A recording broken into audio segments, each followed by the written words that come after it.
Tēnā koutou katoa, ko Monique Bradley, tōku ingoa, he kai kōrero aho. I'm Monique Bradley and I am a storyteller and so are you. So welcome to this podcast, Uncovering Authenticity, where I chat to extraordinary people with interesting and extraordinary lives and great stories who are here to share those stories. And in just a few short minutes, it is always my hope we discover some nuggets and gems of truth and wisdom from one lived experience to yours. Today here in the studio, I'm delighted to have a lovely gentleman in the studio, Mr. Peter Altman. Welcome to the studio. Hooray. I wish we had a big audience. We need a big audience, don't we? It's quite fantastic. We do. Somewhere. We do. Yeah. So Peter, I'm delighted to have you here because I heard you recently speaking at Remuera Toastmasters, and I so enjoyed so many elements of your performance. I loved your vocal delivery. I loved your, as we would say in my world, pitch, pace, pause, emphasis and inflection. All the vocal tools that you used. I loved how you held the stage. And most importantly, I loved that, and this is rare now, that you weren't afraid to talk about a topic that other people might not agree with, but had meaning for you. You brought your own ideas into some contentious topics about well-being for children, looking after children and social responsibility and things like that. And I loved that. I knew it was your challenge speech you had to do for Toastmasters, but I loved that you stood unapologetically as yourself and you simply said, here's my thoughts. Before we jump into that topic, I want to find out what got you to that space of being unapologetically Peter Altman. Well, it's interesting, Monique, that you should say that because I've never thought of myself as jumping into a space to be unapologetic about anything. I think it's important just to be yourself and be who you are and very importantly, not try to be someone else. There's a little bit of insincerity around that. So I think just whoever you are, be yourself. And I think in this world, what I'm seeing in a lot of businesses, and I'm talking to a lot of business people who say, oh, Monique, this topic of authenticity, I think it's so important, but I know I can't be my authentic self at work because people might judge me or I'm scared I'll say the wrong thing. And so that's why I come back to seeing you speak. You just showed up, you brought this beautiful light with you when you spoke, and it was a lovely presence. What do you think has got you to that stage of just being uniquely you? It was this inner confidence I saw. Yes. Well, again, it's a hard question for me to answer because it's requiring a bit of self-analysis. But thinking off the top of my head, something that occurs to me from time to time is that as we grow older, and I am older. Just a touch. And just a touch, but I'm pleased that I am older and I'm still here. That's very important, obviously, to me. But as we age, and I'm talking about whatever age you're at, whether you're a child, a teenager, in your 20s, 30s and beyond, we have thoughts that are relevant to that age. We have thoughts that are relevant to how we see the world at that time. So a teenager sees the world, obviously, through teenage eyes. When you are older and you look back, and when I say older, in your 20s, you may wonder about how you saw the world then. So the point I'm really making, as you age, your perspective changes, your views change. And I suppose, in a word, something that everyone understands is you mature, but you constantly mature. Even though now, at my age, I have views, I know I'm more mature in some senses than I were even a few years ago. My views change of things, not radical changes, but perhaps the word insight is more important. Right. You gain new insights into understanding all sorts of things, and amongst which is human behaviour. Yes, fascinating. Now, you've been in this industry of understanding a little bit of human behaviour. So my understanding is you started out in market research. Now, with my marketing hat on, I've been in the last 12 years in digital marketing, and that's really all about understanding people and what their hot buttons are, what makes them engage with content. Tell me about your history in that market research space. Well, I guess for me at that time, when I was in my early 20s and I started off in the field of market research, it happened at a time when I was working as a university student doing something totally different. But for me, it was discovery. I was learning about a career opportunity that unfolded in front of me when I'd never had the thought that I would enter this sort of career. Didn't even know what market research was till I started doing it. And it's probably something that's been in the forefront of my thinking since that time, that keep your mind open to whatever opportunity might present itself. And I think that's one of the underlying facets of my self-analysis that I think has been present throughout my life, that I've been fairly open to doing different things. Not that I've never really jumped around, but a bit of an opportunist at times. And I've learnt from that. So that opened me to a career choice that developed from there. I then grew from that job, then ended up working for a large corporate company in New Zealand, and that company changed ownership a few times. It was always a household name. And it gave me job opportunities that I never thought I would have, amongst which was travel. I travelled in Asia for a particular job I had while I was with that company for a period of time. And I had to pinch myself to think, my God, my employer is paying me to travel, and apart from the job that I had to do, which I think I did quite well, I saw other things around the world and learnt about other people and so on. And it was an amazing opportunity I had for a period of time. So in that, I love this. I'm just taking quite a lot from this. In the work and the training that I've done around neuro-linguistic programming, as an example, I've learned that there's either sort of a concrete way of thinking or a flexible way of thinking. So it sounds like you're very much in that flexible space. Yes. And I know one of the things that you said before we started doing this recording today was that you were actually headhunted for work. Yes.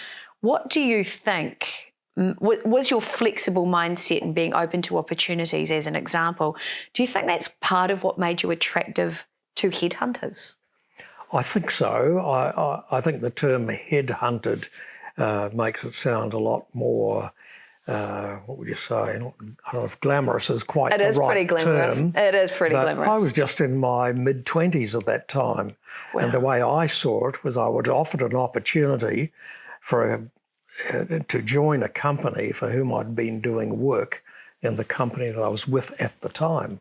They liked what I did. They offered me a job. I took the job, and then I grew and got a lot more experience in that job, which was predominantly marketing research. I learned a lot about consumer behaviour, and at that time I was in charge of people. They called it the Consumer and Advertising Research Department, and I managed to manage that. Then I moved to a couple of other opportunities within that company. And of course, when you're younger, and I said earlier on, you think differently when you're younger, yes. the way you develop, your mindsets change, and probably wisdom is a term that enters your life. And you don't like to describe yourself as being wise, but it's something you do acquire, a certain amount of wisdom as you grow older. And of course, money was an incentive when you're a lot younger. So true. I wanted a better car and all this, so here's an opportunity to get more money. And things change over the years, and that wasn't as much of a motivation later on, although it was always there in the background. Yes, of course. So, I joined this company. I was with them for over 20 years and had several jobs during that time.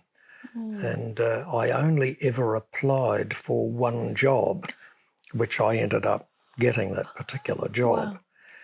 And there was a lot of competition for it. Yeah. I think it's because in the fine print it said a lot of overseas travel will be required. So who would have been not attractive. apply for a job like that, regardless of whether you could do the job or not? that was rather appealing. How cool. How Yes, cool. yes. You get your emails up for sure. Yes. Yeah. So and there's a lot of common threads between us in the fact that you're a fabulous speaker. I'd like to put myself in the same basket as you. I think we're both fabulous. But what I like about that too is the consumer research stuff that you do. That's no different from the work I did as an actor. Oh, yes. Consumer research for me is about understanding characters and understanding their drivers, their hot buttons, what their values are. If I was in their skin, and that sounds a little creepy, but you know what I mean. If I was in their skin portraying them as a character, I need to know all that information. That's so similar between both of our worlds. Yes. How has that information or that practice that you learnt taken you into other areas of your life? Because my understanding is you moved from there also into property as well. Yes. How has that as a transferable skill helped you throughout these other areas of your life? Well, I think I've always been a good listener. I think I've always been fascinated by other people's stories too. And when I had flats, and for a lot of people, it's a terrible job to have. I mean, I owned them, and so I selected the tenants, whereas other people would think it's the last thing they would want to do because they didn't like what they saw as potential personality conflict and all these sorts of things. But I would have had, over the period of time that I had flats, sort of well over 250, 300 tenants, I suppose. So there are, not at one time, but over the years. Over the years, yes. So they're people you get to know. And you asked me about how market research translates to that or something like that. Yes, it's right. Well, it's part of listening to people and understanding the needs and wants of others. And in market research, one of the obvious things that most people would recognise if you're a manufacturer or supplier of goods and services, you have to produce or supply what people want. To know what people want, you have to find out what their likes and dislikes might be. So your product or service can be tailored to their needs, which means listening and understanding and being flexible enough to produce what they might want. As an owner of flats and having tenants, it's really much the same. People would come along, you'd instantly either like them or dislike them, as long as you're not too sure. So you'd have to understand something about people, and I was one of those people, which would be my advice to anyone in this sort of industry, is not to go for the highest rents because you want to keep tenants. Turnover is not good, it reduces the profitability and so on, but you want people who are stable, look after the place, and it's better to achieve that by not charging too much. So people stay longer. So you look after the people. You look after people, and if people want to paint a place or do something to it, let them do it. Not anything, but give them the materials, encourage them and thank them, because it's good for them and it's good for me too. They become your labour, right? That's right, yes. But they are my customers, and I am a supplier of a service and a home to them. So that's why understanding people is important. And that's quite different from... I've worked over the years with lots of different property managers, and everybody has a different approach and a different perception of tenants. Yes. So I have to tell you, it's quite refreshing to hear, because not everybody plays the game that way. Yes. So I think I'm very much in my work, very obviously people focused. Yes. I'm always thinking as a speaker, what are the stories that I'm going to share that might be helpful, or that people can take information away from, or that makes them think differently. Yes. Which obviously what brought you into the studio today, you do that. You challenged the audience when I heard you speak. Before we get to there, because there's a bit missing, between the property and where I met you a couple of weeks ago, has there been any other work that you've done, or has once you hit the property game, was that it for you? In parallel to a lot of that, and this is not a job or a career, but I have 2 children and I've got 4 grandchildren. And I'm sure my daughter won't mind this too much now because she's in her mid-40s, but as a teenager, she was quite a wild teenager. Right, gotcha. And we got involved without knowing, because teenage behaviour, this happens to a lot of people, and as teenage behaviour gets a little bit wild and unruly and out of your control as a parent, you feel a loss of control because we all want the best for our children.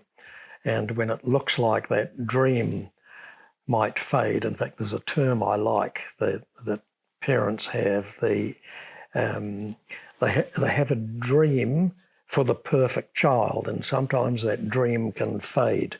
And so they feel as though they're losing what life should be delivering for them as a parent, and they see it in their kids. And our daughter was, as I've already said, without going to all the specifics, but became quite a wild child in her teen years and left home at quite an early age and was without our control. And of course, with the wisdom that all parents feel they have, they want a better life for their child, and the opportunity to give that to your child fades. But everybody has different personalities, and our daughter was very independent and very forthright. And again, without going into all the things that happened, she went through a period of having a couple of children. She wasn't married to different fathers.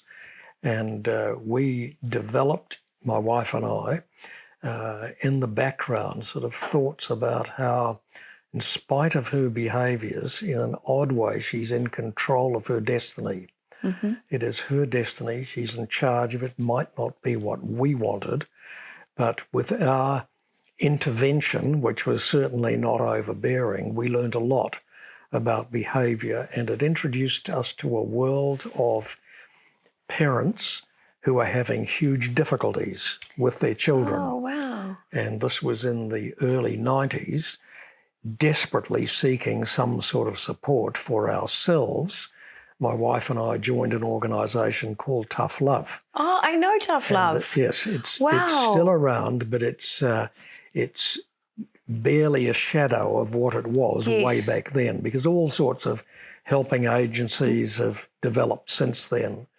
And I ended becoming the national chairman for Tough Love organisation. No way. And yes, and it was a big organisation. We had about 35, 50 groups around the country.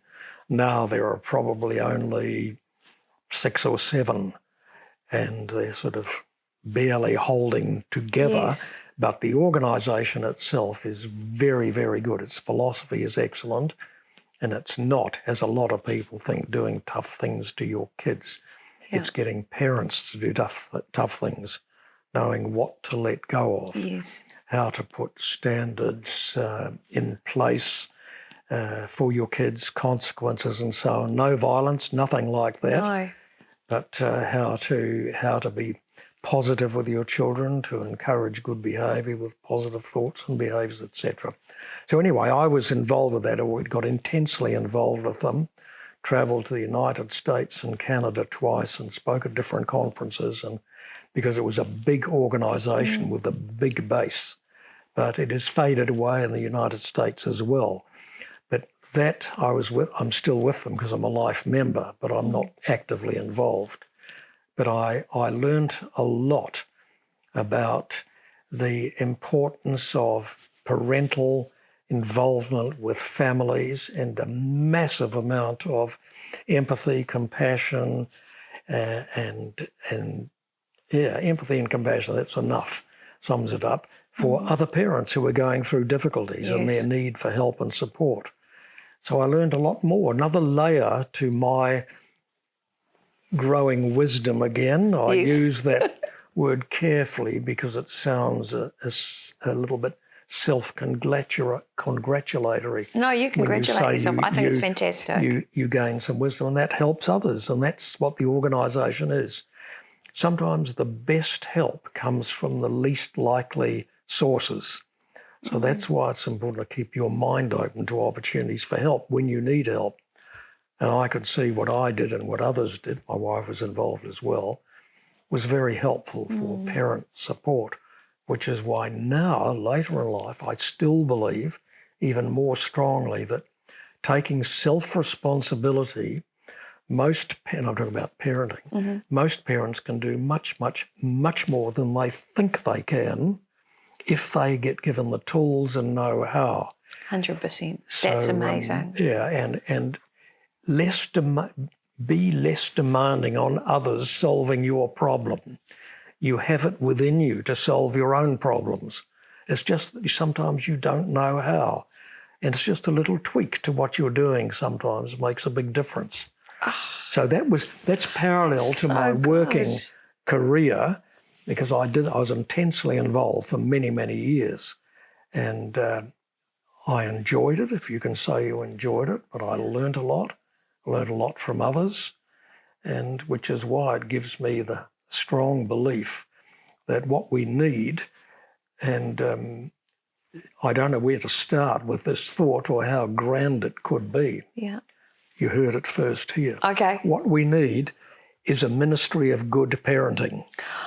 We do not need I love the way ministry. you framed that. Yes, we do not need such as Oranga Tamariki, which does a lot of good work, of course. Yeah. But it's overly focused on children and even taking children out of the environment of parents. And very often that's absolutely necessary. But you can't do that without causing lingering harm forever within families. When children get taken away from their parents, nobody else. That's a bit too absolute, but not many people have the skills to be a better parent than the real parents. But there are a lot of bad parents who should never have had children in the first place. And not everything can be fixed. But there are a lot of parents who cannot be good parents simply because they don't know how. So that's why I would like to see a ministry of good parenting. Oh, I love that. I like the name because it is a positive connotation. Absolutely. And that's what's needed. I'm all about language. Yes. So when you're talking about good parenting, that just aligns with everything I believe in as well. I love this. And obviously this comes back to your presentation at Toastmasters. I heard you speak into this topic, which is why I said, I need you to be on this podcast, because we are seeing, and like you said, we are seeing those situations where children do need to be uplifted for their safety. Yes. I am also a firm believer that education is really important, and I love that pathway that you are going down, or wherever you're heading with that. I think there's massive scope for that. I have gained so much wisdom from this chat today. And I have to say that at the end of every one of these chats, but you've already given me so much. I normally say to my guest, if you were on Oprah, let's pretend you're on Oprah right now. I'm the new Oprah. You heard it here too. Yes. Heard it here first. You're better looking. Oh, thank you, Yes. thank you. Keep talking. What would be the wisdom, if summing up all of that experience that you've had because it sounds like collectively you've got this wisdom toolkit of lots of things that feed into this kind of one philosophy or way of being, or which is what I call the showing up unapologetically yourself way of being. What would be that piece of wisdom you would share with a parent, a business owner, an entrepreneur, somebody who might be struggling right now to make a change? They're not feeling great. They're disengaged from their life. What would be, this is your Oprah moment, what would you want them to know? Yes, you're sort of unloading a huge question, but I think I could probably distill it down to something, and that is whenever you have a problem, and it doesn't matter whether it's a work-related problem, but more importantly, a personal problem, and you start to look for someone to help you solve that problem, ask yourself, what can I do for myself? How can I take greater responsibility for solving this problem by doing something myself?